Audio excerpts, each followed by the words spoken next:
انتهى يا جدعان الاجتماع السري ما بين ارني سلوت وريتشارد هيوز ومحمد صلاح، ان محمد صلاح ما اعتذرش سواء كان لريتشارد هيوز او سواء كان حتى لارني سلوت، بناء عليه احتمال بنسبه 90% ان احنا ما نشوفش صلاح داخل القايمه حتى في ماتش برايتون يوم السبت اللي جاي.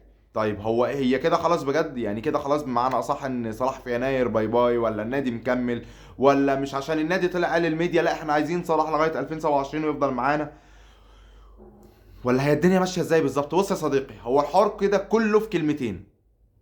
محمد صلاح بالمختصر المفيد، مش قصه بقى اكبر من نادي ولا اصغر من نادي. محمد صلاح ان كان بس مش قصه ابيضان البشره، ان كان بيحمل جواز سفر تاني المهم انه ما يبقاش جواز سفر عربي بقى، مش هاجي اقول لك مصري، عربي او افريقي، كان هيبقى ليه معامله تانية خالص. نقطه واول السطر.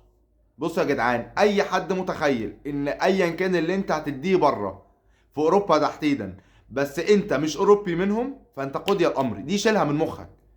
ديت يا صاحبي شيلها من مخك. انت مش انجليزي، انت مش فرنسي، انت مش الماني، مش برتغالي، مش اسباني، مش ارجنتيني، مش برازيل، فاهم؟ اللي هو انت رحت ولا جيت هيعتبروك ان انت عربي ويعتبروك ان انت افريقي، بالرغم ان هم مش عارفين ان الضوفر من العربي او الافريقي يفصل بلدهم.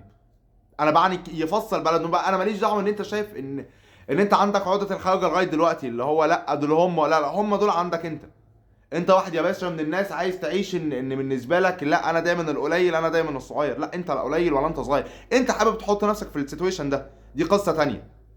فمرجوعا لموضوعنا، لا هو بس للاسف ان هم مش عارفين ايه معنى كلمه عربي او افريقي. بس يا باشا بالمختصر يعني. وهو كده بناء عليه للاسف احتمال بنسبه كبيره جدا ان لا انا ولا انت نطلع نشوف محمد صلاح بعد كده في ليفربول تاني اصلا. المشكله بس ان هي الحاجه الغريبه اللي انا مستغرب لها، هم بجد مفكرين من ارني سلوت بس؟ يعني هو الفكر كله انا عندي في النقطه دي، شفت انا بطلع يعمل لك كده بس، انت مفكر مين ارني سلوت؟ والمصحف حتى بعد ماتش الانتر امبارح، على فكره ماتش الانتر امبارح كان بيقدم اداء تكتيكي رائع جدا، بس هفضل اجي اقول لك يا باشا جيت مع العبط ضباش، هي جيت كده معاه. مش هقتنع اطلاقا ان ارني سلوت عنده شيء ان هو يقدمه، ما عندوش اي شيء ان هو يقدمه بالمعنى الحرفي، انا بعني لك الكلمه. ارني سلوت لا يصلح لتدريب اي نادي كره قدم، ما ينفعش، غلط والله، غلط غلط في حق الكوره اصلا.